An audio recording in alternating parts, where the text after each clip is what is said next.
వచ్చిన జీతాన్ని ఎలా పొదుపు చేయాలి, ఎలాంటి ప్లానింగ్ ఉండాలనే విషయం మీద కొన్ని ప్రశ్నలకు ఇక్కడ జవాబులు చూద్దాం. నేను ఇటీవలే ఉద్యోగంలో చేరాను. నెలకు 30,000 వస్తున్నాయి. నా వయసు 22 సంవత్సరాలు. 3 ఏళ్ల పాటు నెలకు రూపాయలు 15,000 మదుపు చేయాలని నిర్ణయించుకున్నాను. దీనికోసం ఏం చేయాలి?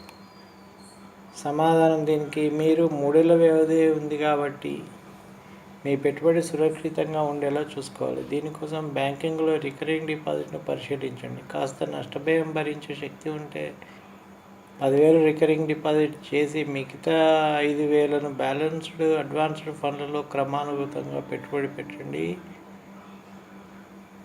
ఇంకొక వ్యక్తి, నా వయసు 27 సంవత్సరాలు, 8 లక్షల వార్షిక వేతనం ఆర్జిస్తున్నాను. ఇప్పటివరకు ఎలాంటి బీమా పాలసీ లేవు. రూపాయి 1,00,00,000 వరకు బీమా పాలసీ తీసుకోవాలని అనుకుంటున్నాను. సాధ్యమవుతుందా? సాధారణ వార్షిక ఆదాయానికి 10 నుంచి 12 రెట్ల విలువైన జీవిత బీమా సరిపోతుంది. కానీ చిన్న వయసులో ఉన్నవారు కనీసం 20 రెట్ల వరకు బీమా తీసుకోవడం అవసరం. అధిక విలువైన టర్మ్ పాలసీ కోసం బీమా సంస్థను సంప్రదించండి. రూపాయి 1,50,00,000 వరకు పాలసీని ఇచ్చే అవకాశం లేకపోలేదు. మంచి క్లెయిమ్ చెల్లింపులు ఉన్న ఈ 2 బీమా సంస్థలను ఎంచుకొని పాలసీ తీసుకోండి. ఇంకొక వ్యక్తి రాస్తున్నాడు, మరో 9 నెలల్లో పదవీ విరమణ చేయబోతున్నాను. నెలకు కనీసం 25,000 వచ్చేలా ఏదైనా పెట్టుబడి పెట్టాలని అనుకుంటున్నాను. దీనికోసం ఎంతవరకు మదుపు చేయాలి? మీకు నెలకు 25,000 రావాలంటే సగటున కనీసం 8% రాబడి ఇచ్చే పథకాల్లో 37.5 లక్షలు పెట్టుబడిగా పెట్టాలి.